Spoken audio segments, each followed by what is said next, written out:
නමෝ තස්සේ භගවතෝ අරහතෝ සම්මා සම්බුද්දස්සේ නමෝ තස්සේ භගවතෝ අරහතෝ සම්මා සම්බුද්දස්සේ නමෝ තස්සේ භගවතෝ අරහතෝ සම්මා සම්බුද්දස්සේ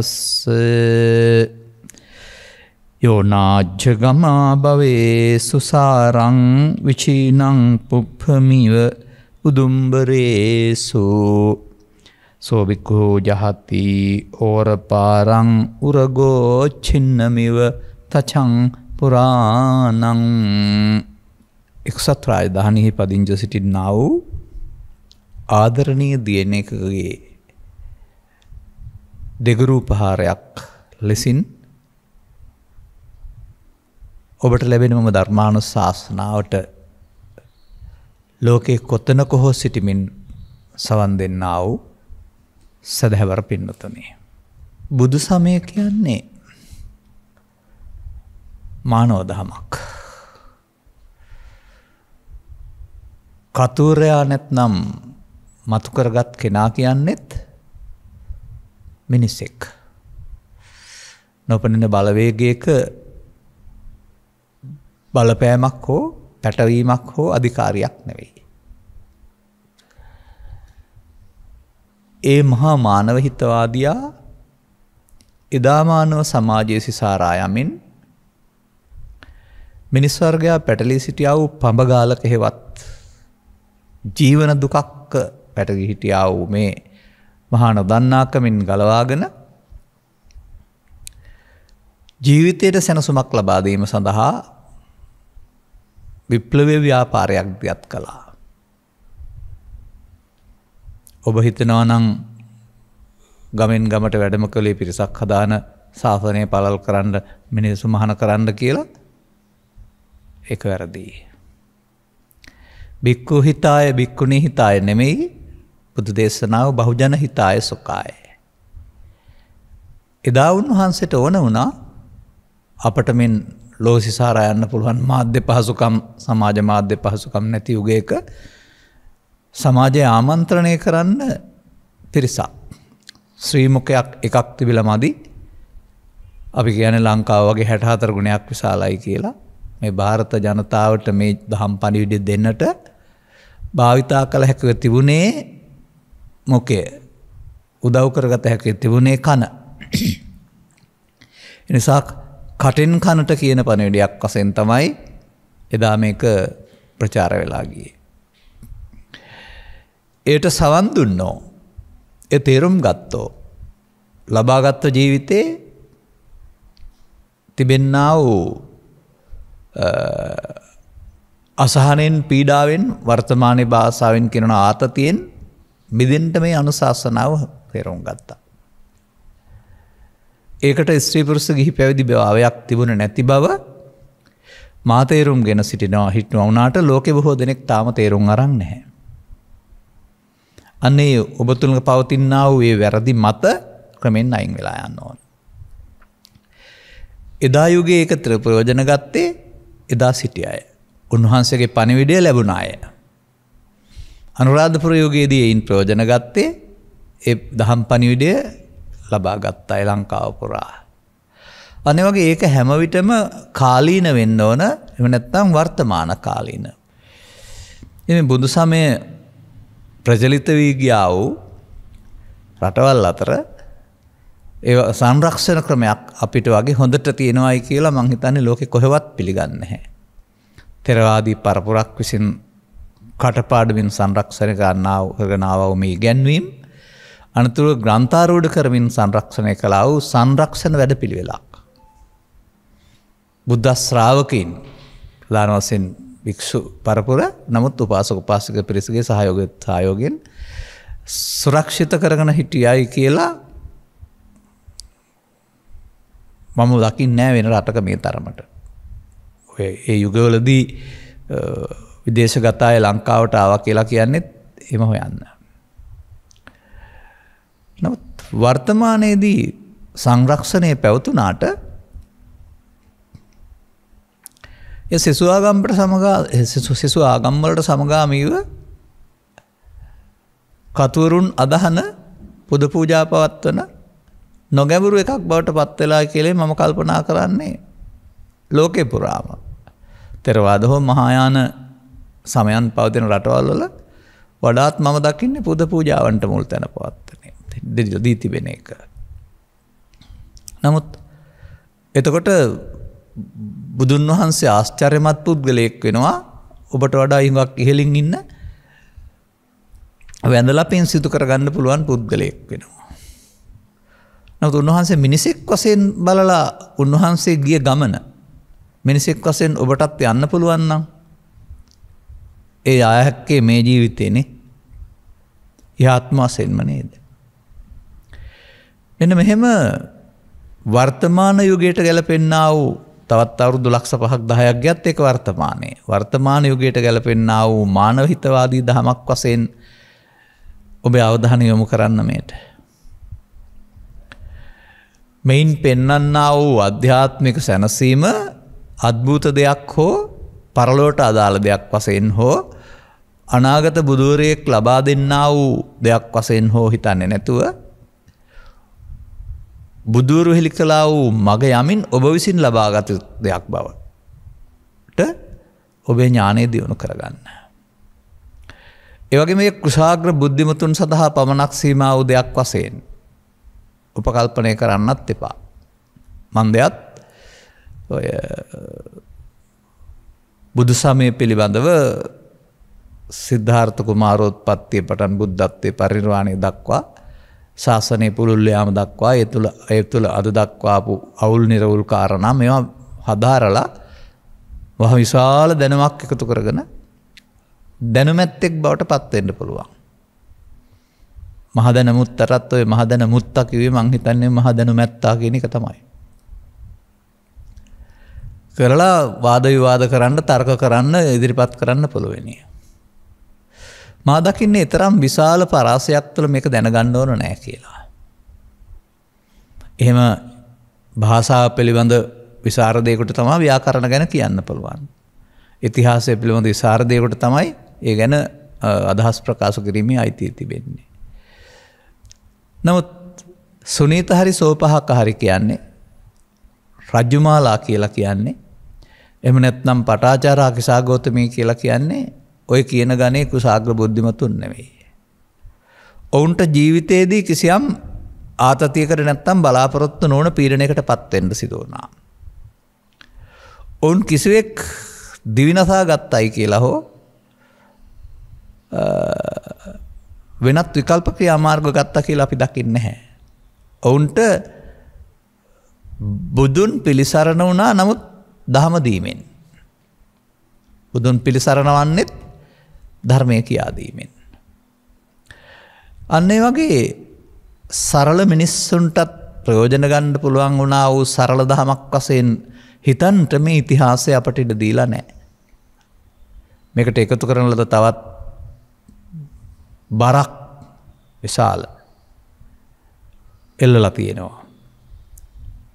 සාමාන්‍යයෙන් මට මතක තියෙන හැටියට නම් පාරමිතා සම්පූර්ණ කරලා තියෙන්න ඕනේ. ති හේතුක ප්‍රතිසන්දි ලැබලා තියෙන්න ඕන. වගේ ওই නොයෙක් තව කාරණා මේ පූර්ව සුදුසුකම් වශයෙන් පැහැදිලි කරලා තිබෙනවා. එදා ඔය දුප්පත් වෙලා හිටියට අසරණ වුණාට ඒගොල්ලෝ මේවා සපුරාගෙන හිටපු අය නිසායි ඒගොල්ලොන්ට හමු වුණේ කියලා ඔවුන් පළවෙනි තැනට දාලා අපි දෙවෙනි තැනට දාලා තමයි අපේ අය කතා කරන්නේ. මේවත් බාධක මම දකින්නේ. ඒ නිසා මේක කොයි වගේ දෙයක්ද කියන එක පිළිබඳව තේරුම් ගන්න මෙන්න මේ උදාහරණ යොදා ගන්න. දැන් සාගරයේ යම්කිසි ගති ලක්ෂණ ටිකක් තියෙනවා. මේ සාගරයේ ගති ලක්ෂණ ටික බුදුන් වහන්සේ සසුනට යොදමින් ඒ සසුන කියන්නේ ගොඩනැගිලි නෙමෙයි මේ ඉගැන්වීමට ඒ ඉගැන්වීම තුලත් සාගරයේ දෙන ಗುಣ 7 තියෙනවායි කියලා ඒක ගලපලා තියෙනවා. ඒ වගේම ලෝකේ ඉන්නා වූ පුද්ගලයන් දෙදෙනෙක් අරගෙන සියලු දෙනා පුද්ගලයන් දෙදෙනාට බෙදනවා. අනුසෝතගාමී පුද්ගලෝ පටිසෝතගාමී පුද්ගලෝ. ඔබ අදත් මේ දෙකෙන් එකකට ආйти. අනේ වගේ මේ බාහිර ලෝකේ තියෙන සෑම දෙයක් තුළම දෙයක්ම තථාගතයන් වහන්සේ අධ්‍යාත්මික යමක් පවසන්ට ගලපපු උදාහරණයක් වශයෙන් තමයි මම දකින්නේ. නමුත් වර්තමානයේ අපි ඒවා අතීත සිදුවීම් වශයෙන් දකිනවා ඇරුණාම ඒ සිදුවීම් අපේ චරිතය තුලත් තිබෙනවායි කියලා. මේ විග්‍රහ කරන්නේ අපේ ජීවිතය කියලා හිතන්න තරම් සමාජයේ සුරුහුරු වෙලා නැහැ. නමුත් මේ විග්‍රහ කරන්නේ ඔබේ ජීවිතය. මා මේ සඳහා පසුගිය දිනවල මාධ්‍යවල ගත්ත උදාහරණයක මේ වගේ දෙයක් කියනවා. ඔබ කැඩපත ළඟට යන්නේ කැඩපත බලන්න නෙවෙයි. කැඩපත උදව් වෙනවා බලන්නේ ඔබ. ඔබේ අඩුපාඩුයි සකසා ගන්නේ.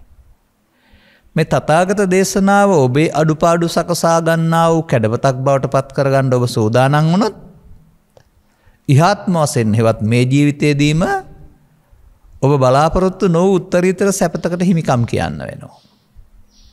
නමුත් ඔබේ කැඩපතින් බැලුවේ නැත්නම් ඔබේ මූණේ අඩුපාඩු පෙනෙන්නේ හදාගන්න ලැබෙන්නේ නැහැ. අන්න ඒ වගේ ඔබව දකින්න පුළුවන් දෙයක් බවට පත් කරගන්න.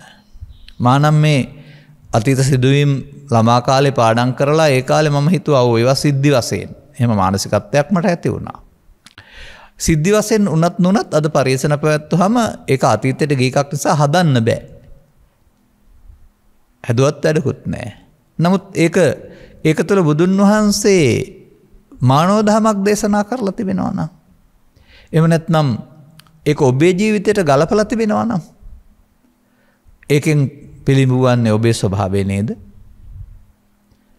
අන්න එහෙම දෙයක් මානම් මේ හැම දෙයක් තුළම දකිනවා. උදාහරණයක් වශයෙන් මෙහෙම ගන්න.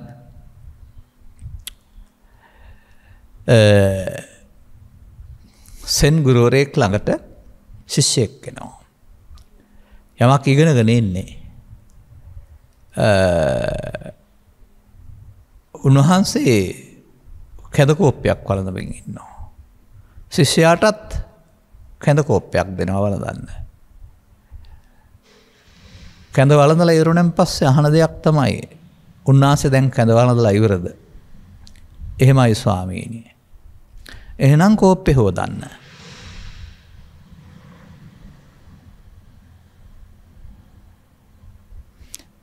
මේ ඇසූ ශිෂ්‍යයාට වහා සත්‍ය අවබෝධ විය.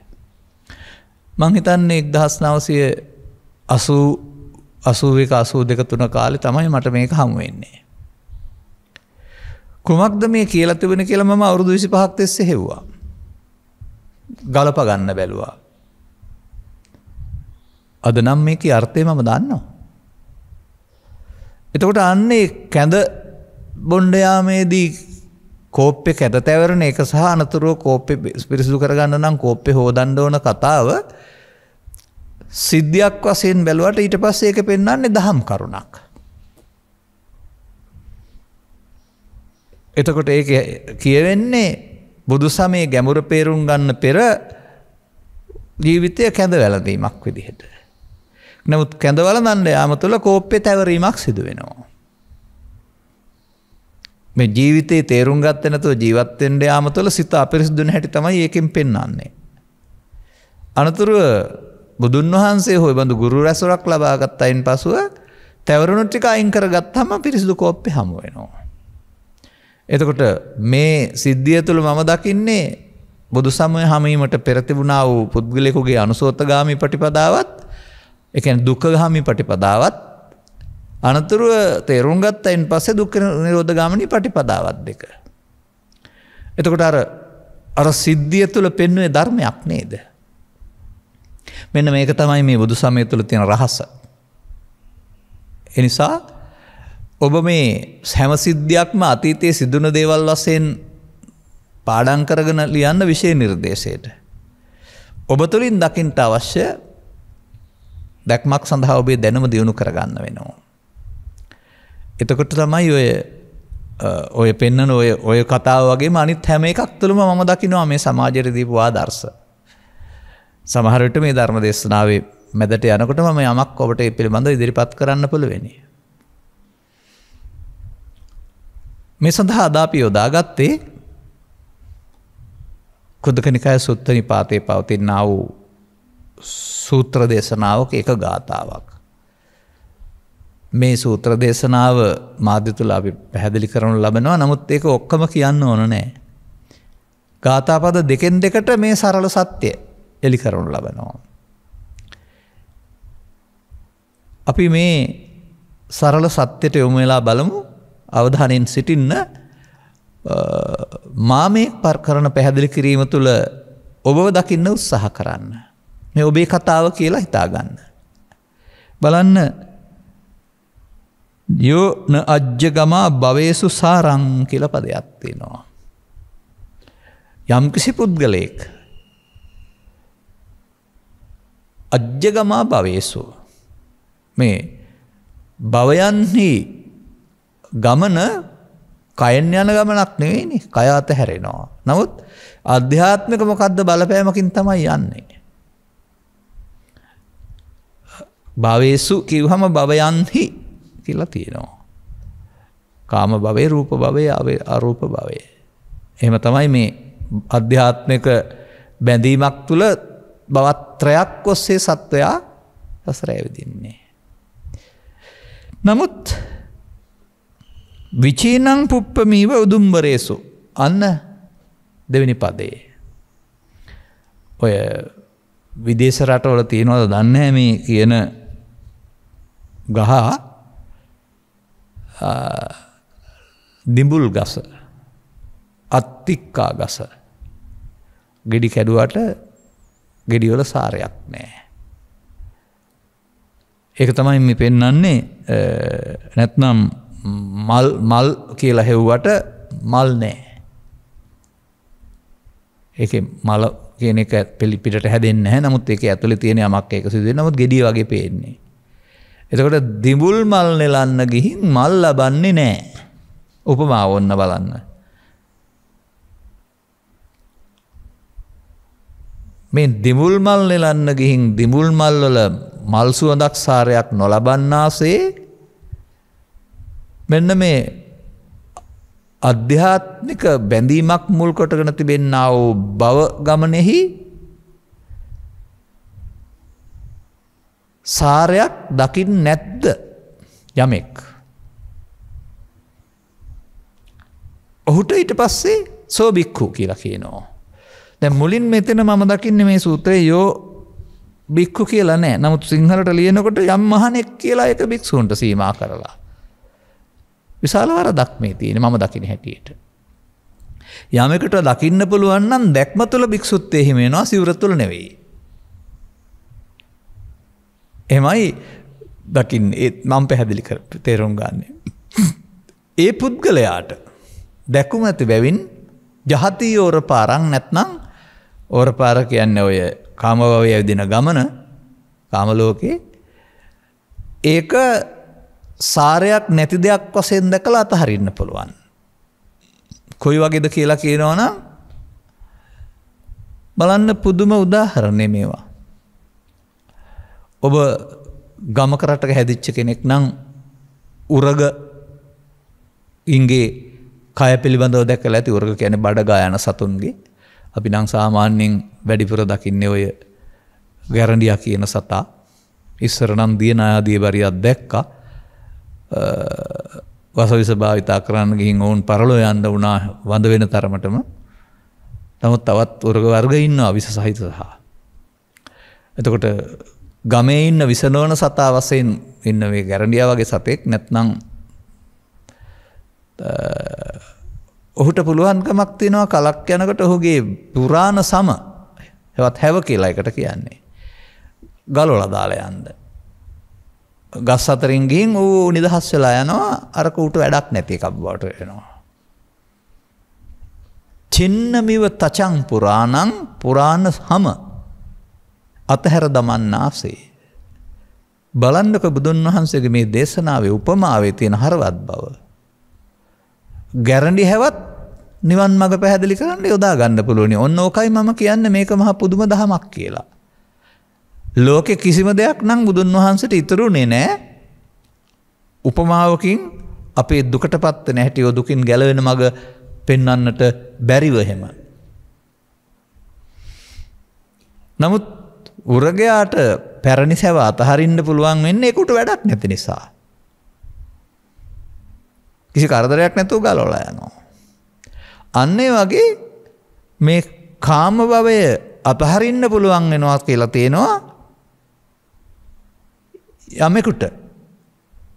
ඒ යෝ බෝබික්කු කියන්නේ එතන මහාන කියන වචන නෙමෙයි. අන්නර මුලින් පෙන්නපු මේ අජ්ජගමා භවයේසු සාරං. මේ ලෝකයට ඇලීම තුළ සිදුවෙන්නා වූ කාමරූප අරූප අධ්‍යාත්මික ඇතුළතින් සිදුවෙන්නා වූ කයකින් තොරව සිදුවෙන්නා වූ ගමනේදී කයකට આવොත් මනුස්ස සුනක ආදී වශයෙන් කයක් සකස් වෙනවා. නැත්නම් പ്രേත දේව බ්‍රහ්ම වශයෙන් කයක් සම නැතුව මේ අධ්‍යාත්මික ගමන සිදු වෙනවා. නමුත් මේකේ මිනිසා හොයන්නේ සුඛය. ලෝකේ දියුණුව සියල්ල භාවිතා වෙන්නේ මේ සුඛය මිනිසාට ලබා දීම සඳහා. ඒ වගේම එතනින් එහා පැත්තට ඉල්ලලා ප්‍රාර්ථනා කරලත් බෞද්ධයින් පමණක් නෙමෙයි අනිත් අයත් යංචිදන් දිව්‍යං සුඛං දිව්‍ය සුඛත් බලලා ප්‍රාර්ථනා කරා. උන්ට තියෙනවා සැප. අන්න මේ බුදුන් වහන්සේ හමුවෙන්ට පෙර කොටස මිනිස් වර්ගයාට අන්න අර දිඹුල් මල් නෙලන්න ගිහින් සාරයක් නොලබන්නාසේ කියන තැනට ගැලපෙන්න ඕන. නමුත් සමාජයට සාරයක් නොලබන්නාසේ නෙවෙයි සාරයක් ලබනවා. සාරයක් තියෙනවා. අන්න එතනයි මේ ප්‍රශ්නේ තියෙන්නේ. මම මෙහෙම දකිනවා. පැදුරේ නිදන් ඉන්නවා. සමහරට පොල්ලතු අහලක් යට. මෙට්ටයකුත් නැහැ. එහෙත් ඉගෙන ගන්නවා මහන්සියෙන්. ශිෂ්‍ය නවා තැනකට ගියොත් එහෙම කොට්ටෙකුත් හම්බ වෙනවා, මෙට්ටෙකුත් හම්බ වෙනවා. ලාම්පුවෙන් පාඩම් කරලා ඇති සමහර විට දැන් විදුලියනොත් පාඩම් කරනවා. දැන් ගමෙන් නගරයට. නගරේ සුඛෝභෝගී පැත්තට ඊළඟට. මේ මම පෙන්නන්නේ සාමාන්‍යයෙන් සංක්‍රමණික දෙයක්. සැප හොයාන යන ගමන.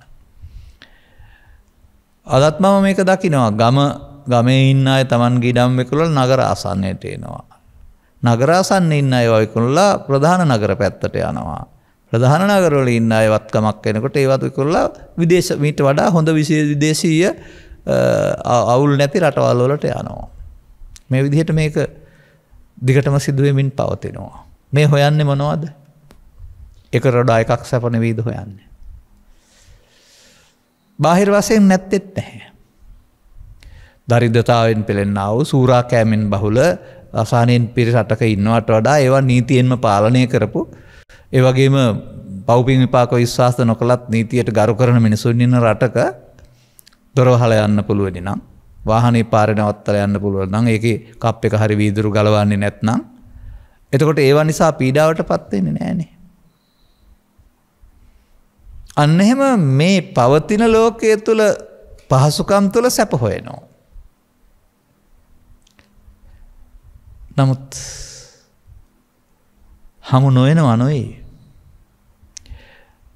බුදු සමයෙන් පෙන්නන ඉගැන්වීමෙන් පරිබාහිරව මේ සැප සොයා යන ගමන සහ තථාගතයන් වහන්සේගේ ඉගැන්වීම් ඔස්සේ සැප සොයා යන ගමන අතර සැපයේ අනුපාතය ඔබ දන්නවද? කම් සුව කියන එක නෑ කියන්නේ කාම සුඛං. නමුත් ඒක සහ මෙහෙම ගනිමු අපි ඒ ගාතාව. යංච කාම සුඛං ලෝකේ යංචිදං දිව්‍යං සුඛං. තණ්හක්කේ සුඛස්සේතේ කලන්නක් ගන්ති සෝලසින්. ඔය තමයි උදාහරණය. අන්න ඔබට මේ දිලිඳු පැලේ සිට සාමකාමීව හොතවතර දියුණු රටක් දක්වා පවතිනා වූ මේ සුව පහසුව ඇසට කනට රාසයට දිවට කයට හමු වෙන්නා වූ කාම සුඛය. ඒ වගේම මිනිසුන් යහපත් මිනිසුන් වශයෙන් ජීවත් වෙලා හදා ගන්නා වූ ආධ්‍යාත්මික ආයතන නිසා කය ඇතෑරුණාම ආධ්‍යාත්මික ආයතන වලින් හදා ගන්නවා ඝන කයක් නැති ලෝකයක් කාම සුගති කියලා සදිව්‍ය ලෝක වලින් එක්ක. එතකොට අර කායික දුකත් ඇත්තේ නැහැ. කය දිරා යන එක ඒ වගේම පව්මතක් වෙලා දුක් විඳින්නෙත් නැහැ. සම්පූර්ණයෙන්ම පුණ්‍ය චේතනා මත ඒ ශක්තිය ගෙවි යනතුරු බැලුණ එක හුලම් බසෙනතුරු බැලුණේ අහසේ තියනවා වගේ තමන් දියුණු කරගත්ත පුණ්‍ය ශක්තිය විපාක වලට ගෙවෙනවා. නිම වෙනතුරු එතන ඉන්න පුළුවන්. යං චිදං දිව්‍යං සුඛං. මේ දෙක එක පැත්තකට බුදුන් වහන්සේ ගන්නවා. මේ මිනිසුන් වශයෙන් විදින කාම සුඛය සහ දිව්‍ය සුඛය. ඒ දෙක එක පැත්තකට අරගෙන බුදුන් වහන්සේ දේශනා කළ ධර්මයේ තුලින් මිනිසා ලබන සුවය මෙතෙන්න ගන්නවා. ඒකට උන්වහන්සේ තණ්හක්ඛය සුඛය කියලා තියෙනවා එක ගාතාව. තව එක නිබ්බානස්ස සුඛය කියලා තිබෙනවා. ඒ සුඛය හා සංසන්දනය කළ විට මිනිසා ලබන සුඛය සහ දිව්‍යයන් ලබන සුඛය 16න් එකක් තරම්වත් නොවටි. එහෙනම් මෙන්න අනුපාතය ඔබ සම්පූර්ණ කාලයේ ධනය සමය කැප කරලා පෘථග්ජන පුද්ගලයෙක් වශයෙන් ලංකාවේ හෝ ලෝකෙ කොහේ හරි ගිහින් මේ උගත්කමින් ධනයෙන් යාන වාහන වලින් නිවාස වලින් සහ ප්‍රභූ සම්බන්ධතා වලින් යම් සුඛයක් ලබයිද ඒක කොතරම් දුර ගියත් 16න් එකයි. නමුත් සුනීසෝපාක වැනි ජීවත් වෙනට මාර්ගයක් කොහෙන් හරි ලබාගෙන ඔබ මේ බුදුන් වහන්සේ වදාළ මගට ප්‍රවිෂ්ඨ වෙනවද? ඒ තුල හම්බ වෙනවා තණ්හක්ඛය, තණ්හාව නැමැති මුලාව ඡය කිරීමෙන් ලැබෙන සුඛය. නිබ්බානස්ස සුඛය. නිබ්බාන කියන්නේත් ආයෙත් වාන කියන්නේ තණ්හාව, නිර් කියන්නේ නැති. තණ්හාව නැති තැන තියෙන සුඛය. ඒක අර සුඛයට වඩා 15 ගුණයක් විශාලයි. නග්ගලං නග්ගන්ති සෝලස 16න් එකක් තරම්වත් වටින්නේ නැහැ. නිවීම සහ සංසන්දනය කිරීමේදී අපි මේ හොයන සුඛය. මේක පාඩම් කරගෙන නතර වෙන්නේ නැතුව ඇයි මෙහෙම පරවඥවරයෙක් වදාලේ කියලා හොයන්න. සොයන්නාට සම්බ වෙන්නේ. අපි මේ හොයාන එන පිරිසක්. පරපුරින් බෞද්ධ වුණාට පාසල් සහ දහම් පාසල් සහ පිරිවෙන් අධ්‍යාපනයෙන් ඉගෙන ගත්තට ඒක කටපාඩම් කරගෙන ගිරේක් වගේ කියන්නේ නැතිව බුදුවරු ලෝට හෙළි කළ වදාළ දහම සංරක්ෂණය කරගෙන ගෙනාවේ තෙර පරපුර මේක පූජනීය වස්තුවක් වශයෙන් වඳින්න පුදන්නද මේක ප්‍රයෝජන ගන්නද? සුනීත සෝපාක වැනි අයට පිළිසරණා වූ මේ සදහම් සරණ ඊට වඩා කුශාග්‍ර බුද්ධිවතුන්ින් අපට පිළිසරණක් නැත්තේ ඇයි? මේක ප්‍රායෝගික දහමක් වෙන්නේ නැතුව අදහන දහමක් වදන පුදන දෙයක් බවට පත් වී තිබෙන්නේ ඇයි? ශාස්ත්‍රවරයාගේ බලය අවලංගු කරලා අනාගත ශාස්ත්‍රවරයෙක් කර පැතුම් පුරන්නට. වත්මන් බුදු සසුන තුළ උන්වහන්සේගේ ගැන්වීම් බල රහිත කරලා අනාගත බුදුරෙකුගේ සසුනේ බල රහිත කරන්න පාරක් හදලා තියෙනවා. මේවට සත්‍යයක් තියෙනවද? මේවා මිත්‍යාවල්ද? මෙන්න මේ පිළිබඳ අවධානය යොමු කරනකොට ඔබට ඔබ පේන්න ගන්නවා. ඒක ස්වභාවයෙන්ම මම දකින්නේ බුද්ධ ශ්‍රාවක භාවයේ භික්ෂුව භික්ෂුණී උපාසක උපාසිකා භාවයේ සිටමින් අනාගත බුදුවරයෙක් කෙරෙහි විශ්වාසය තියෙනවා නම් උන්වහන්සේ හෝ ඇය භික්ෂුණිය හෝ නැත්නම් පිරිමියා හෝ කාන්තාව අපේ බුදුන්ට කරන මදිකමක්. බුද්ධං සරණං ගච්ඡාමි කියලා ඒ බොරු කියන්නේ. එතකොට අනාගත බුද්ධං සරණං ගච්ඡාමි කියලා ඒව කීවට කමක් නැහැ. මතක තියාගන්න. ඒ බඳු අය අනාගත බුදුවරුගේ සරණ නම් මේ දුකින් මිදීම බලාපොරොත්තු වෙන්නේ ඒ වාක්‍යයට මුලින් අනාගත බුද්ධං සරණං ගච්ඡාමි කියලා ලියා ගන්න. බුද්ධං සරණං ගච්ඡාමි නම් ගෞතම සසුන තුල. මම මේව දැනෙන්න මේ රටට ලෝකෙට කියන්නේ.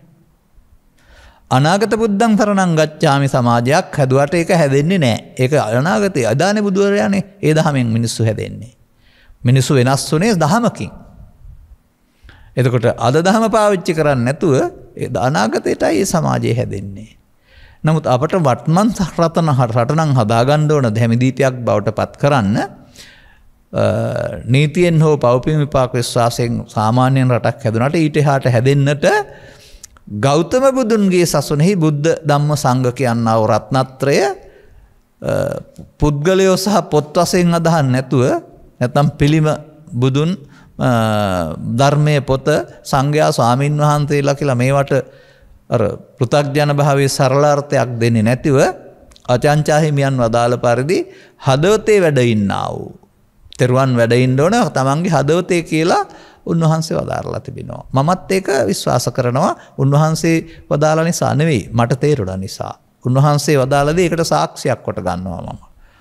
ඒ නිසා මේ තෙරුවන් හදවතේ වැඩ ඉන්නා වූ බෞද්ධයෙක් බවට පත් වුණොත් ඔබට ඔයිට වඩා සුඛයක් හමු වෙන එකක් නැද්ද? මා දකින්නේ නොදන්නකම නිසා දුක විසින් ජීවිතය ආක්‍රමණය කරනවා. අර ආක්‍රමණික සාකති වෙන්නේ මර්ධනයක් කරන්නේ නැත්නම් වහා බෝවී ගොස් වැව් නැත්නම් කුඹුරු පාලු කරනවා. අන්න ඒ වගේ මේ බාහිර ලෝකයේ තිබෙන කරුණු නිසා ඇති කරගන්නා වූ ක්ලේශ ධර්මයන් නැමැති පිළිකාව ඔබේ ජීවිතය ආක්‍රමණය කරගෙන ඔබ අඩපණ කරනවා. ආක්‍රමණික දෙයක්. මේක බලවත් වෙලා යනවා. නමුත් මේක මර්ධනය කරන්න පුළුවන්. අන්න ඒ වගේ දුක යන ඔබේ ජීවිතයට ඔබ කැඳවා ගන්නා වූ ඔබ තුළ තියෙන දුර්වලකමක්. ඒ නිසා තමයි බුදුවරු ජීවිතය තුළින් දුක සහ හේතුව පෙන්නලා එතනින් නතර කරන්නේ නැතුව ඒ ජීවිතය තුළම නැති වූ තැනක් සමග මගක් පෙන්වන්නේ. මෙන්න මේ කාරණාව මේක තුළ බලන්න පුරුදු වෙන්න ඕන අපි. මේ ගාථා පද දෙක තුළ. මොකද්ද?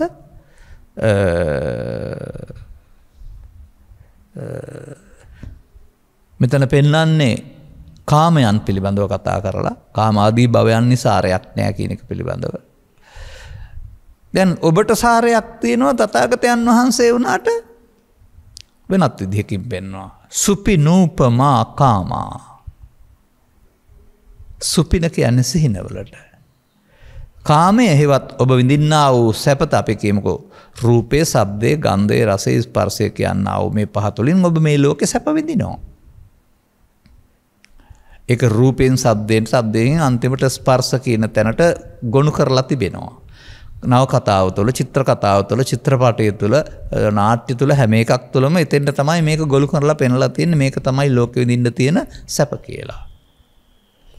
ඒ නිසා එතෙන්ට ගොනු වෙනවා. ගොනු වෙලා ඒක තියෙනවායි කියලා හිතනවා. නමුත් ඒක තුලත් මම දකිනවා ඒකේ විකෘතියක් තිබෙනවා. ඒකේ ස්වාභාවික දේ ඉක්මවා යමින් සමාජයක භාවිතා කරනු ලබනවා.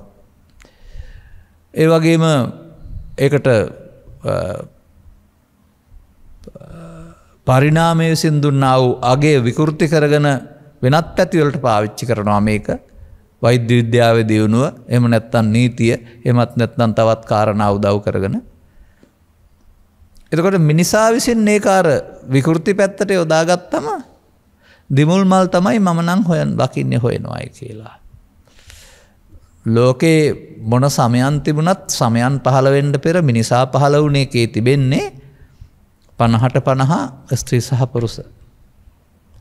අවංකව බලන්න ඔබට උරුම එක්කෙනයි නේද? පුරුෂයාට නම් ස්ත්‍රියෙක්, ස්ත්‍රියට නම් පුරුෂයෙක්.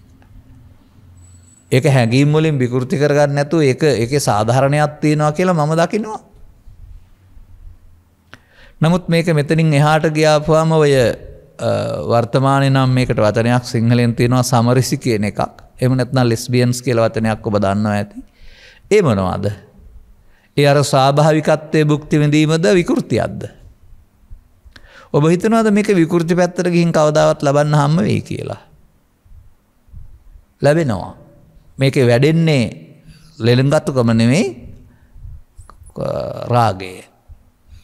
අවසානයේදී ඔහු ඇය ඝාතනය කරනවා, ඇය ඔහු ඝාතනය කරනවා, නැත්නම් ඇය විසින් අනිත් ඇය ඝාතනය කරනවා, ඔහු විසින් අනිත් ඔහු. අර ලෙස්බියන් සමාජයේ. ඒ මොකක් නිසාද? ඒ ආදරය නිසාද? ඒක විකෘති කාමයක් නිසාද? ඝාතනය කරන්න පුළුවන් වෙන්නේ. මම මේ ලෝකේ පවතින උදාහරණ සරලව විස්තර වශයෙන් කියන්නේ නැතුව කියන්නේ. එහෙනම් මොකද කරලා තියෙන්නේ? තව එහාට තියෙනවායි කියලා ස්වාභාවිකත්වයේ ඉක්මවා විකෘති පාරේ ගිහින්. නමුත් ඔබ කරලා තියෙන්නේ විපාසයට ලුණු දිය පානය කරන එක. පානය කරන වෙලාවට පොඩ්ඩක් දැනුණට විපාසය සංසිඳන වගේ අනතුරු දෙගුණ වෙලා එනවා.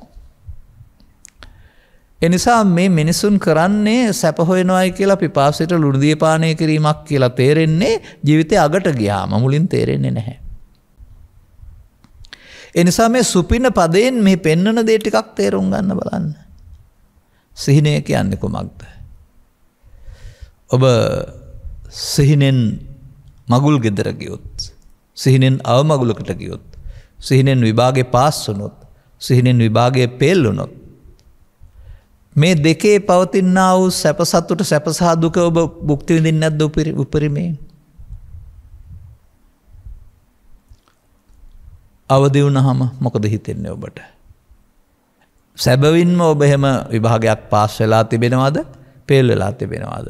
මංගල උත්සවයකට ගිහින් තිබෙනවද? මල ගෙදරකට ගිහින් තිබෙනවද? අර කියන සැප දුක දෙකම බොරුවක් නේද? ඒකට ඒ සිහිනයට උපමා කරලා ලෝකේ වර්තමානයේ දකින්නේ කොහොමද? අන්න ඒක තමයි ඔය කාමයන් කියන වචනේ හිස් අසාර කියලා දෙයක් පෙන්වනු ලබන්නේ.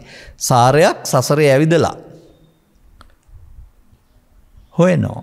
හොයපු පැත්තට මිනිසා කාමයේ වැරදි පැත්තට හෙව්වොත් මිනිසාගේ හොයන කාමයේ වැරදි පැත්ත මගින් පරිණාමය පහත් කාමයක් හොයන තැනට ඕපපාතික ප්‍රතිසන්දයක් හෝ සත්ත්ව රූපයක් ලබා දෙනවා. ඔය සමහර ආගමික පොතපත්වල පෙන්වන පරිදි මිනිසා ගිහින් සුනකෙක් වෙනව නෙවෙයි. කවුරුත් මේ ආදාහණයෙන් භූම දාණයෙන් පස්සේ කය යන්නේ නැහනේ. ඒ උන්ට තේරෙන හැටි. මේකේ ක්‍රියාත්මක වෙන්නේ කය නෙමේ සිත. සිතට කයක් ඇතුවත් ඉන්න පුළුවන්, කයක් නැතුවත් ඉන්න පුළුවන් කියන එක බුදු සමය සඳහන් වෙනවානේ. ඕපපාතික උපදිනා සත්වයක් ඇත කියන එකේ තේරුම කෑම්බීම් වලින් හදන ශරීරයක් තියෙනවා කියන එක නොවේයි. අර මනෝමය වශයෙන් ගත් කල අපට පෙනෙන හීන ලෝකයේ වගේ ලෝකත් වෙනවායි කියන එක. එතකොට හොයපු පැත්තට යාමක්නේ. අන්න අර විකෘති කාම පැත්තට හොයපුවාම හමු වෙන්නේ විකෘති කාමයට ගැළපෙන ශරීරයක්. මිනිස් සමාජයේ දීලා තිබෙන්නේ එක්කෙනාට එක්කෙනා නම් ඒක ස්වාභාවික දෙයක්. නමුත් වඳුරු සමාජයේ, රිලා සමාජයේ, සුනක සමාජයේ ඒ නීතිය නැහැ. එක සුන්දරයෙක් පිසුන්දරියක් පිටපස රැළකටම යන්න පුළුවන්. ඔබත් එහෙම හොයන්න. හමු වෙයි මේ පැත්තට ඉස්සරහට. අන්න එහෙමයි විකෘතිය හොයන්න එපයි කියලා කියන්නේ. හොයනවා නම් ස්වාභාවිකත්වයේ සෑහීමටපත් වෙලා ඉන් එහාටත් ඒකේ පවතින සාර්ථකත්වය අසාර්ථකත්වය හොයාගන්න. එහෙම නැත්නම් ඒක හොඳ පැත්තට හෙව්වොත් දිව්‍ය කාමය කියලා කතා කරනවා. දිව්‍ය කාමයේ ඝන ශරීරයක් නැති බැවින් ලෙඩවීමකුත් නැහැ, ජරා ව්‍යාධි දෙකමත් නැහැ. ඒ වගේම පවුපින් දෙකම හිතට එන්නේ නැති බැවින් මිනිසුන් වගේ ශෝකේ දුක දෙකකුත් නැහැ. එහෙනම් භද්‍ර කටේ සුරබිදේනුව අර පෙන්වන්නේ කප්රුක හිතූ පැතූ සියල්ල හම්බ කරගෙන ඔය පෙන්වන්නේ එහෙම මේ කුඹුරක් වගේ ලංකාව වගේ දියවිනත් වෙනවා වගේ ගස් හිටවලා තියෙනවා කියන නෙවෙයි. ඒ උපමාවකින් පෙන්වන්න උත්සාහ කරන්නේ හිතූ ගමන් සියල්ල ලැබෙනවායි කියන එක. නමුත් පුබ්බනිමිති සූත්‍රය තුල පැහැදිලි කරන්නේ දෙවියෝන්ගේ කාලය ඉවරුනහම දෙවියන්ට සුගතියට යන්න කියලා දෙවියෝ මතක් කරලා කියනවායි කියලා. බුදුන් වහන්සේ මේ වදාළාම ස්වාමීනි දෙවියන්ගේ සුගතිය මොකක්ද කියලා බුදුන් වහන්සේ උත්තර දීලා තියෙන්නේ දෙවියන්ගේ සුගතිය මිනිස් ලෝකයේ කියලායි. මේ පුබ්බනිමිති සූත්‍රයේ මේක තිබෙනවා. බොහෝ ඊතෝ ගන්්වා සුගතින් ගච්ඡ නුඹ මෙයින් ගිහින් සුගතියට යන්න. සුගතින් ගන්්වා සුලද්ද ලාභං ලබ සුලද්ද ලාභං ලබිත්වා සුප්පතිට්ඨිත බවාහි. මේ අනිත් දෙවිවරු මෙයාට යන්න තියෙන පාර. මිනිස් ක්ලෝට එන එක සුගතින් ගච්ඡ. බුදුවරු දෙසූ සදහම් හමු වෙන එක සුලද්ද ලාභය. ඒ පදනම් කොටගෙන ජීවිතය ගත කරන එක නැත්නම් එහි සැනසීම හිමි කරගන්න එක සුප්පතිට්ඨිත බවාහි. මේවත් ත්‍රිපිටකයේ තිබෙන බව ඔය පින් කරලා දෙවියෝ ගාව ගිහින් එහෙ ඉඳලා නිවන් දකින්න හිතන අය ආ දිව්‍ය ලෝකෙ මීට වඩා සැපයි කියලා හිතන අය ආගත්තට කමක් නැහැ. එහෙනම් අපි තේරුම් ගන්න ඕන කාරණයක් තිබෙනවා. ඒ කුමක්ද? අපිට මේ කතාව මේ පීඩනය ඇති වෙන්නේ කොහොමද? අපිම දන්නේ නැහැ. බොහොම සුවසේ ජීවත් වෙන්න කැමති අය ගහෙන් ගෙඩියෙන් ආසේ දුක් වෙනවයි කියලා තියෙනවා. මට මතකයි විදේශගත කතාවක් තිබෙනවා. තරුණ යුවලක් අධ්‍යාපනය ලබන්න තමයි ගිහින් ඉන්නේ. නමුත් ඔවුන් යුවලක් වශයෙන් ඒ ලෝකෙ තිබෙන උපරිම සැප විඳිනවා. නමුත් මෙතනදී ඔහුව තෘප්තිමත් කරන්න පුළුවන් ඇයට පමණයි කියලා උපරිම සතුට විඳින්මින් ඉන්න අතරතුර ඊට වඩා වෙනත් ඔහුගේ ඇසෙන් සුන්දර කෙනෙක් මුණ ගැසීම තුළ ඔහුගේ ඇස එහාට යනවා. ඒ තුළ ඇති වුණා වූ ඊර්ෂ්‍යාව තුළ බිරිඳ විසින් ඔහුව ඝාතනය කරලා තිබුණා. ඔය තමයි ඕකේ ඇත්ත. මේක පුවත්පතක තිබුණ වාර්තාවක් මම පෙන්නන්නේ. ඒ නිසා ඒවනම් හොයලා හම්බ වෙන්නේ නැහැ. සොයන්නාට සම්බ වෙයි කියන්නේ ඒක නෙවෙයි මම කියන්නේ. ඒකෙත් සොයන්නාට සම්බ වෙයි. නමුත් ඒක හම්බ වෙන්නේ හොයන පැත්තට, දෙවියන් අතරට, තිරිසනුන් අතරට. ඒ නිසා ඒකට පෙන්නන්නේ ඔය තියෙනවා මේ ඒසනා කියලා එකක්. ඒසනා කියන්නේ සෙවීම කියන එක. එතකොට ඒකේ තියෙනවා කාම ඒසනා. මිනිසුන් වෙලා කාමේ නම් හොයන්නේ ඒක හම්බ වෙයි. භව ඒසනා. භවය රූපී අරූපී භවය හොයනවා නම් හම්බ වෙයි. නමුත් ඒ දෙකටම වඩා ජීවිතය තුළ පැහැදිලි කරලා දාරනවා බ්‍රහ්මචාරී ඒසනා. බඹසර සොයන්න කියන එක. එනිසා මේ පිටුපස ලුහු බැඳීමට අවධානය යොමු වී තිබෙනා වූ සමාජයට ඒ පිටුපස ලුහු බැඳ ගිය අයට සිදු වුණා වූ අසාධාරණකම් හානි දැකලා ඒක තුළ වුන් නොලබන බව දැකලා ඒ පිටුපස 100ක් ලුහු බැඳ යන්නේ නැතුව අධ්‍යාත්මිකයක් හොයන්න කල්පනා කරන්න ඕන. මෙන්න මේ විට මම ඔබට තවත් පුංචි දෙයක් කියනවා අවධානය යොමු කරන්න. මම හැම දෙයක් තුළම මේක දකිනවා. ඔබ මේක පාසල් කාලේ ඉගෙන ගත්ත කතාවක් මමත් ඉගෙන ගත්තා. එදා මම දැක්ක දේ නෙවෙයි අද මේකේ දකින්නේ. එදා මම දැක්ක ඒක සෝපාකගේ චරිතයේ වශයෙන් විතරයි. අද මම දකින්නේ මේක සමස්ත සමාජයේම සෝපාකලා වශයෙන්. බලන්න හරිද කියලා. අන්න එතකොට ඔබට තේරෙවි මේ කාරණේ මොකක්ද කියලා. සෝපාක සුළුපියාගේ තාඩන පීඩන වලට ලක් වුණ කෙනෙක්. ඒ නිසා කරදර නිසා මොකද වෙන්නේ? බේරෙන්න බැරිකම තලලා පොඩි කරලා බැරි තැන කෙටියෙන් මම මේ කියන්නේ මලමිනියකට තබා බැඳලා ආවා. දැන් මලමිනියකට තබලා බැඳලා ගැලවෙන්න විදිහක් නැහැ. හිවල්ලු තමයි රෑ හොව් කියන්නේ. එතකොට මලමිනියට බැඳෙන සෝපාකට තනියෙන් ගැලවෙන්න බෑ. නමුත් බුදුරජාණන් වහන්සේගේ උදව්වෙන් සෝපාකට මලමිනියෙන් ගැලවෙන්න පුළුවන් වුණා. මලමිනිය කියන්නේ මොකක්ද? ජීව ඉක්මවා ගිය අතීතයට ගිය කොටසක්. ඔබට කවදා හරි තේරුම් ගන්න පුළුවන්ද ඔබ සෝපාක කෙනෙක් ඔබ මලමිනියට බැඳලා මේ ඉන්නේ කියලා? බුදු සරණෙන් හැරුණා මේ මලමිනියෙන් ගැලවෙන්න බෑ කියලා ඔබට තේරුම් ගන්න පුළුවන් වෙයිද කවදා හරි? අන්න ඒක හොයාගන්න එදා සෝපාක ගැන හොයන්න නැතුව මගෙන් අහන්න එපා හිටන් සෝපාක කෙනෙක් හිටියේ නැද්ද කියලා. හිටියා. නමුත් බුදුන් වහන්සේගේ ධර්ම න්‍යාය ලෝකේ තියෙන ඔක්කොම ඔබට ගලපන එක. සිදුවන දෙයක් හෝ සිදු නොවන දෙයක්. යටගේ දවස බරණැස් නුවර ඊතර රජුරෝ හිටියේ පොතේ ජාතක පොතේ තියෙන. වෙන රජුරෝ හිටියේම නැද්ද? ඉතින් ඔක සිද්ධියක් දැහැ බලන්නේ නැතුව යටගේ බරණැස් නුවර ඔබ ළඟ තියෙනවා කියලා හොයාගන්නකෝ. ඒ නිසා මම කියන්නේ ජාතක පොතට බෞද්ධ සාහිත්‍ය කියන්න එපා. ඔබේ නුවණ දියුණු මදි. ඒකේ ධර්ම පෙළ හොයාගන්න. ඒකට අපේ නුවණක් දියුණු මදි වගේ තේරෙනවා. යමක් තේරුණාට. ඊට වඩා සරල පෙළකින් හොයාගන්න. ඒවා ප්‍රවේශම් කරලා තියන්න ප්‍රඥාවන්තයින් සඳහා. ඒ නිසා මම මේ කියපු කතාව ඔබ තනියෙන් ගැලවෙන්න බැරි මලමිනියට බැඳපු සෝපාක කෙනෙක්. නමුත් බුද්ධාලෝකයේ ලැබුණොත් ඔබට මලමිනියෙන් ගැලවෙන්න පුළුවන් වෙනවා. මොකද්ද ඔබ බැඳෙන මලමිනිය? මෙන්න මේකයි ඇත්ත සිද්ධිය. අපි මේ ලෝකේ ජීවත් වෙනවා. මේ ජීවත් වෙන්න ගිහින් ලෝකේ පස්දොරෙන් අරමුණු ගන්න යනවා. මේ අරමුණු ගන්න යාම තුළ අපි හැම විටම මේවත් සමග ඇලිලා ගැටිලා චිත්තාභ්‍යන්තරයක් හදා ගන්නවා. ඒ චිත්තාභ්‍යන්තර තණ්හානුසය කියලා කියනවා. මේක යලි හට ගන්න පුළුවන්. මේ ළමා කාලයේ තිබුණ නැති ඊර්ෂ්‍යාව, ක්‍රෝධය, වෛරය, ආත්මාර්ථය තරුණ වයසටපත් වෙනකොට, බහමළු වෙනකොට වැඩි වෙන්නේ මේ චිත්තාභ්‍යන්තරයට මේක තබන නිසා. එතකොට ඒක වසර ගණනාවක් තිස්සේ භාවිතා කරපුවම අද ඒක වර්තමානයේ නෙමෙයි අතීතයේ. මෙසේ කල්පනා කරලා බලන්න ඔබ තුළ වැඩුණා වූ මේ ලෝභය, දේශය, මෝහය කියලා කියන්නේ අද එකක්ද පරණ එකක්ද කියලා. ඉඩම් ප්‍රශ්නයක් අවුරුදු 20ක් තිස්සේ ප්‍රශ්න උසාවිය යනවා සාමයක් නැතුව. දැන් ඒක මොකද්ද? අද එකක්ද අතීතයක්? ඔවුනොවුන්ට දොස් තබා ගැනීම තුළ වැඩුණා වූ වෛරයක් නේද පවතින්නේ. දේශපාලන ප්‍රශ්නයක් කරන් යනවා. වසර 7න් 4 5න් 5ට දෙපැත්තට ජය පරාජය ලැබමින් අනිත් අය පරදින විට රිදවන්න දිනුවහම උදම්මනන්ද. පරණ ප්‍රශ්නයක් නෙවෙයිද? මෙසේ ඔබ ගත කරන මේ මොහොත වර්තමාන වශයෙන් ගත්තොත් මන්දයක් ජීවිතයට අවුරුදු 60ක් 70ක් තිබුණාට ගත කරන්නේ මොහොතක් පාසා. ඔරලෝසුවට පැය 24ක් තිබුණාට ගත කරන්නේ තත්පරයෙන් තත්පරයට. හැම විටම කටු තියෙන තත්පරයක් උඩ. ඒ හා සමානව ඔබට ලැබී තිබෙන්නේ මොහොතක් බව සහ මේ මොහොත ඔබ පාවිච්චි කරන්නේ අතීත බලපෑම් මත කියලා.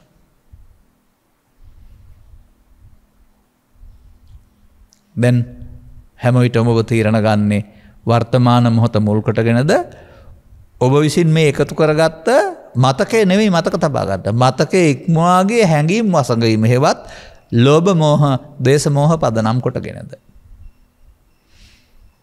දැන් මේ නිසා ඔබට මොහොතකින් මරණයක් ආරංචි වුණාම කරදරයක් ආරංචි වුණාම පරාජයක් ආරංචි වුණාම පර්ස් එක හොරු ගත්තාම නායමක් සිදු වුණාම සිහි නැති වෙලා වැටෙනවා. ඒ සිහි නැතිලා වටෙන්නේ වර්තමාන සිද්ධිය නිසාද වර්තමාන හේතුවෙන් ඔබේ අතීතයේ ආපු නිසාද? මේ රටේ කැරපොත්තා කියලා සතෙක් ඉන්නවා. කිසිම කරදරයක් නැහැ. උදව්වක් තියෙනවා කියලා කියන්නේ. නමුත් මාධ්‍ය වලින් පෙන්වන්නේ කැරපොත් දැක්කහම ආසන 3ක් විතර ඉහළ නැගලා ඉන්නේ. ඒ තරමට කැරපොත්තා මෙයාව ගිලී කියලා බයයි. කැරපොත්තද බය ඇති කලේ කැරපොතු බිය ඔබේ හිතේද තියෙන්නේ. ඒක වර්තමානයේද ඔබ හදාගත්ත දෙයක්ද?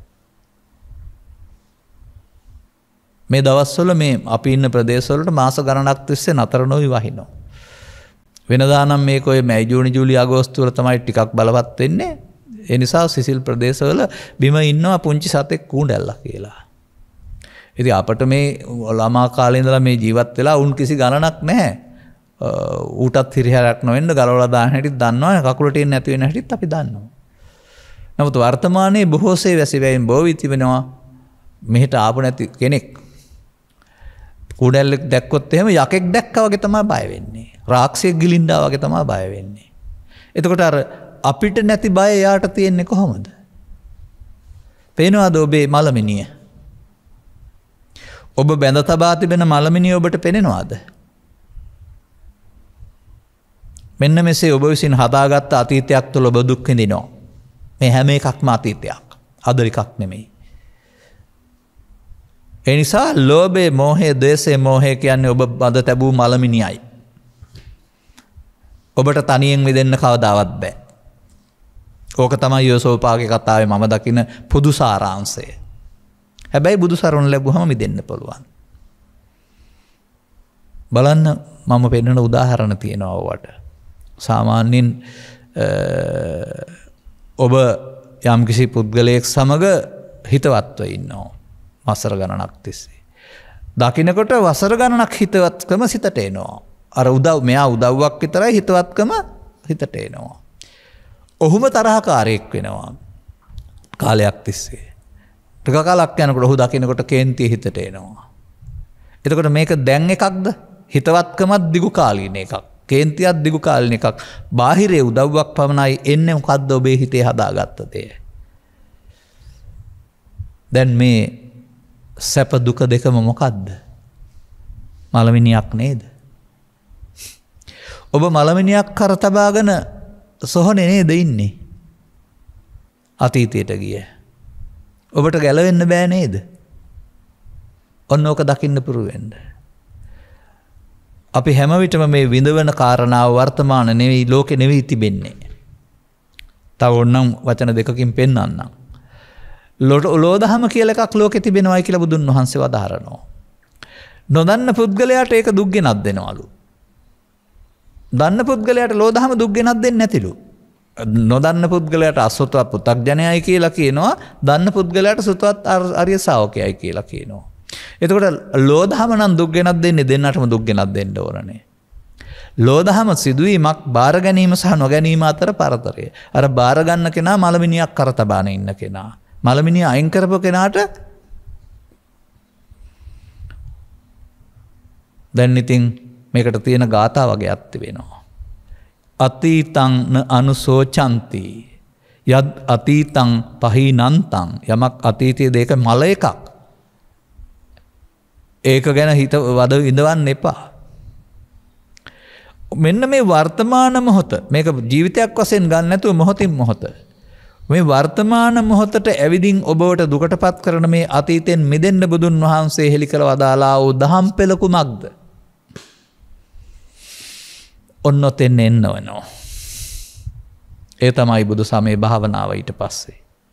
භාවනා කියන පදයට ලෝකෙ හැමතැනමත් අර්ථ තියෙනවා. බුදු සමයේ පාළිය තුලත් මොනවා වැඩුවත් භාවනාව. පිළිකුල වැඩුවත් ආනාපාන සතිය වැඩුවත් ඔසෝමි ගණමිතව ඕන කරව භාවනාව කියන්නේ වඩනවා වැඩි දියුණු කරනවා. නමුත් භාවනා කොතරම් තිබුණත් බුදුවරයා පහළ වෙනතර විදර්ශනා කියලා එකක් තිබුණේ නැහැ. බුදු සමයේ වැදගත් වෙන්නේ අතීතෙන් මිදෙන්න විදර්ශනා භාවනාව. විදර්ශනා වැඩිම. විදර්ශනා වඩන්න ගන්න ඕනේ නැහැ මොකක්වත් කර්මස්ථානයක්. අර අතීතෙන් මිදෙන්නයි ගන්න ඕන. අන්න විට ඔබට වැටහෙන්න ඕන මේ මෞකුසින් බිහිවුණ පුද්ගලයා ජීවිතාවසානයේ දක්වා හිටියා කීවට අපි මොහොතින් මොහොත පරිහරණය කරන්නේ ඇසට කනට නාසයට දිවට කයට යන අරමුණක් උදව් කරගෙන අරමුණ විඳින්නා වූ අරමුණු තුළ පවතිනා වූ රූප වේදනා සංඥා සංකාර පහ ස්කන්ධ පංචකය. මේකට ලෝභ දේශ මොහ වශයෙන් ගත්තාම ඒක චිත්තාභ්‍යන්තරයෙන් ගිහින් තණ්හානුසය කියලා දෙයක් ඉතුරු වෙනවා. ඒ අනුසයෙන් ගැටෙනකොට උපදින එක පංච උපාදානස්කන්ධය. සංකිට වෙන පංච උපාදානස්කන්ධා දුක්ඛ පංච උපාදානස්කන්ධය කියන්නේ මලමිනියක්. තමන් හදාගත් එකක්.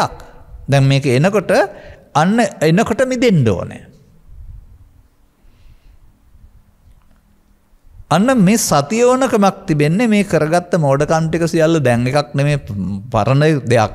අපි කරගත්ත වරදක් මේක දැන් එනකොට සිද්ධියක් නෙමෙයි සිතුවිල්ලක්.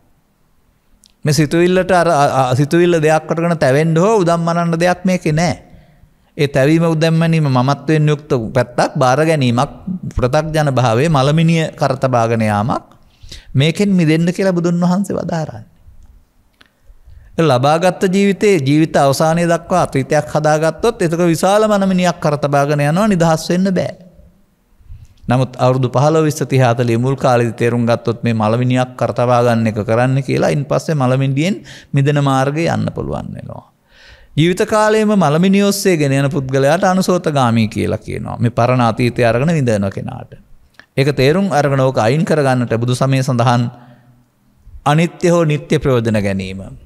එහෙනම් පටිසෝතගාමී කියලා කියනවා. දැන් මෙන්න මෙතන මේ අතීතය ගැටෙනකොට එනවා ඇහෙන් කනෙන් නාසයෙන් දිවෙන් කයෙන්. එනකොට පුරුදු කරගත්තේ මොකක්ද? ලෝභය මම, ද්වේෂය මම, මෝහය මම. ආපු හැඟීම මගේ ආත්මකට ගන්න. අන්න ඔබ එහෙමනම් සංස්කාර නිස්සකාත්මකට ගන්න පාරේ මලමිනියක් කරතබාගෙන යනවා. එතකොට මොකද වෙන්නේ? අතීතයෙන් අරන් වර්තමානයේ විඳවන්න ගියාපුවාම අනාගතයට උපදින්න හේතුත් ඉතුරු වෙනවා. වර්තමාන මොහොත මෙසේ අතීතයෙන් වර්තමානයට වර්තමානෙන් අනාගතයට සසර හදන පාර තමයි මේ මලමිනියක් කරතබාගෙන යාම කියලා කියන්නේ. නමුත් ඔබට පුළුවන්කමක් තිබෙනවා නම් මෙතන මලමිනිය බැහැර කරන්න.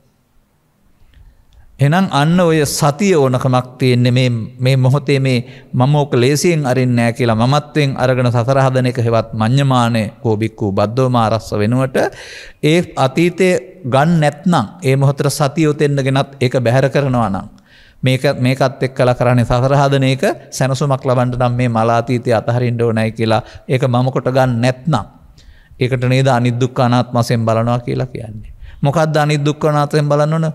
කෙස්ද ලොම්ද නියද දක්ද මල්ද ගස් කොළන්ද? නෑ පංච උපාදානස්කන්ධේ. මේ පංච උපාදානස්කන්ධේ කොහෙද තියෙන්නේ? තවත් කවුරුවත් ගාව තියෙනවද? නේ ඔබ ළඟනේ තියෙන්නේ. ඇහැට කනට නාසයට ගැටෙනකොට චිත්තාභ්‍යන්තර හේතු වශයෙන් තිබී උපදින එකනේ පංච උපාදානස්කන්ධය. ඉතින් ඒකට අල්ලා ගන්න නැතුව සිහියෙන් ඒක අතහරින එකනේ අනිදුක්ඛ අනාත්ම වශයෙන් බලනවා කියලා කියන්නේ. සරල නැද්ද බුදුදහම? මෙන්න මේක තේරුම් ගන්න බලන්න. ලංකාවේ හෝ ලෝකේ කොහේ හිටියත් මොන යුතුයකම් මිටු කළත් ඒ සියල්ල කරන්න. මව්පියන් වෙනුවෙන්, දරුවන් වෙනුවෙන්, සමාජය වෙනුවෙන් සාධාරණය සඳහා සටන් කරන්න. යුතුයකම් කරන්න. නමුත් තමා ජය ගැනීම කියන එකට දෙවෙනි තැන දෙන්න එපා. මේ බුද්ධෝත්පාදයේ තුල මිනිසත් බව ලබා සදහම් හමු වුණොත් මෙන්න බුදුන් වහන්සේගේ ආලෝකය කියන්නේ ඕක තමයි. සෝපාකට ලැබුණා වූ බුදුන් වහන්සේගේ ආලෝකයෙන් මිනියෙන් ගැලවිලා යනවා. ඔබටත් මේ අතීතයේ හිස් කරන්න පුළුවන් නම් ඔබට ඊට පස්සේ අතීතයෙන් එන්න උපාදානයක් නැහැ. දැන් පංච උපාදානස්කන්ධයෙන් මිදුණාම ඔබට පංචස්කන්ධ පරිහරණයක් හම්බ වෙනවා. ඒකේ අනාගත ඵල උපදින්නෙත් නැහැ. ඒකේ අර ලෝභ දේශ මොහ දැවිලි තැවිලි නැත්නම් නිවන කියන්නේ මොකක්ද කියලා එතකොට තේරෙවි. මා තාමත් උත්සාහ කරමින් ඉන්නේ මේ සමාජයට තවදුරටත් මේ සදහම් සර කරලා දෙන්න මට තේරෙන ආකාරයෙන්. එනිසා මෙබඳු දෙසුමක් කරන්නට බොහොම ආදරණීය බවින් යුක්තව ගෞරවයෙන් යුක්තව මාපිය උපහාරයක් උපන්දින සමරුවක් වශයෙන් තමන්ගේ මූල්‍යදායකත්වය දැරීම පිළිබඳව ඒ දියණියටත් විශේෂයෙන් සුභාශිංස සහ ආශිර්වාද පිරිනමමින් ලෝකයේ කොතනක හිටියත් ඒ රටේ පවතිනා වූ ස්වභාවික සම්පත් භුක්ති විඳින්න නමුත් මේ බුදු සමයෙන් පෙන්වන්නා වූ මලමිණියෙන් බැඳෙන එක සහ මලමිණියෙන් ගැලවෙන එක. මලමිණියෙන් බැඳෙන එක පෘථග්ජනයින්ගේ වැඩක්. මලමිණියට බැඳෙන එක පෘථග්ජනයින්ගේ වැඩක්. බුද්ධ ශ්‍රාවකින්ගේ වැඩක්. භික්ෂු භික්ෂුණී උපාසක උපාසිකා අන්න සෝ භික්ඛු ජහති ඕරපාරං. ඕක තමයි මලමිණියෙන් මිදෙන්න හදනවා කියන එකේ තේරුම. ලබාගත් ජීවිතේ කරන්න ඕන කාරණාවක්. අනුග්‍රහක බවතුන් සහ ඒ පවුලේ අයටත් ධර්ම ශ්‍රවණය කළා වූ සියලු දෙනාටමත් මේ කියන්නා වූ සදහම් කරුණු තේරුම් අරගෙන අනුගාමිනී ප්‍රතිපදාවක් තුළින් මලමිණියෙන් අත මිදී ස්වාභාවික ජීවිතයක් ගත කරන්නට මෙම කරුණු පැහැදිලි කිරීම හේතු ආසනාව වේවායි කියන සුභාශිංසනය කරමින් මම ධර්මානුශාසනාව මෙතකින් අවසන් කරනු ලබනවා. මෙම ධර්මානුශාසනාවේ සදහැවර දායකත්වයේ දරනු ලබන්නේ අපි එකට එක්සත් රාජධානිය කියලා කියමු. මේ පදිංචි පින්වත් ආදරණීය දියණියක් විසින්. මව්පියන්ට ලෙන්ගතු සෙනෙහවන්ත පින්වත් ආදරණීය දියණියක් විසින්. අරමුණු 2021 නොවැම්බර් මාස 18 වෙනි දිනට යෙදෙන එනම් අද දිනට යෙදෙන 83 වන ජන්මදිනයේද විශ්‍රාමික විදුහල්පති WMB කරුණාතිස්ස ආදරණීය පියාණන්ට විශේෂයෙන් සුබ උපන්දිනයක් සමග නිදුක් නිරෝගී සුව පැතීම පිණිසමත් ඒ වගේම MR හොරගොල්ල ආදරණීය මෑණියන්ටත් දෙදෙනාටම නිදුක් නිරෝගී සුවපත් භාවය ලැබී චිරජීවනයේ පතන්ට තමයි මේ දියණිය මෙම ධර්ම දාණය දෙන්නේ. ඒ වගේම මීට මාස 3කට පෙර පරලෝසපත් වුණා වූ ජයන්ත කුමාරසිරි අතුකෝරාල මාමණ්ඩිය ඇතුළු මියගිය සංසාරගත ඥාතිහිත මිත්‍රාදීන් සියලු දෙනාටම මේ මහා පුණ්‍ය ශක්තිය අනුමෝදන් වී සසර දුක් කෙලවර කරගන්න මංපෙත් පෑදේවා කියලා කියනවා. වචනයක් සංශෝධනය වෙන්න ඕන. නමුත් පසුව සංශෝධනය වෙලා තියෙන නිසා මම හදන්නේ නැහැ. මේ පින් ලබාගත හැකි ස්ථානයක නැත්නම් පින් ලබාගත ස්ථානයක සිටිනම් මේ පින් අනුමෝදන් වී සුගතිගාමී වේවා. සුගතිගාමී වී මතු උපදින භවයකදී තමයි සිද්ධාත් ධර්මයේ වටහා ගැනීමට අවශ්‍ය ප්‍රඥාව ලැබෙන්න ඕන. දැනට වෙන්නේ ඉන්න ජීවිතයේ පිනින් මදිනම් පිනින් සම්පූර්ණ වෙලා සතුටටපත් වෙන එක අනතුරුව මේ මානව භූමියට පැමිණ පංචස්කන්ධය අනාත්මය තේරුම් ගන්නට අවශ්‍ය කල්යාණ මිත්‍ර සේවනය සමග සද්ධර්මයේ තේරුම් අරගෙන මේ සතරේ මේ ධර්මයෙන් පැහැදිලි කරන්න උත්සාහ කළා වූ කරතබාගෙන යන මලමිනී අසාරත්වයේ තේරුම් ගන්න පුළුවන් වෙනවා ගැලවෙන්න නම් ගෞරවනීය දේශකයන් වහන්සේටත් නිදුක් නිරෝගී සුවපත් භාවය ලැබේවා කියලා ප්‍රාර්ථනා කරනවා. සුජීවත් සිටින පවුලේ සියලු දෙනාට සහ සියලු ලෝකවාසීන්ට ධම්මැස පෑදීමට මෙම උතුම් ධර්ම දානයේ හේතු ආසනාව වේවා. අන්න පැතුම්.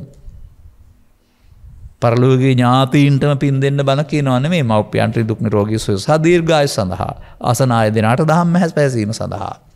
එබැවින් ඔබේ මේ මව්පියන් වෙනුවෙන් පැතුම ඥාතීන් වෙනුවෙන් පැතුම සහ අප වෙනුවෙන් පැතුම සමග ලෝකවාසී සියලු දෙනාගේ පැතුමට සැතුම සඵල වේවා කියලා ප්‍රාර්ථනා කරන අතර මෙබඳු ලෙන්ගතු ක්‍රියාවකට මූල්‍යදායකත්වයක් දරූ ඔබතුමිය ඇතුළු ධර්ම ශ්‍රවණය කළා වූ හැම දිනාටමත් ධම්මැස පාදාගෙන යහාත්ම වශයෙන්ම ලෞකික සුවේ පමණක් නොව ලෝකෝත්තර සුවේ හිමිකම් කියන්ටත් ලැබේවායි කියලා මාත් සුභාශිංසනය කරනු ලබනවා.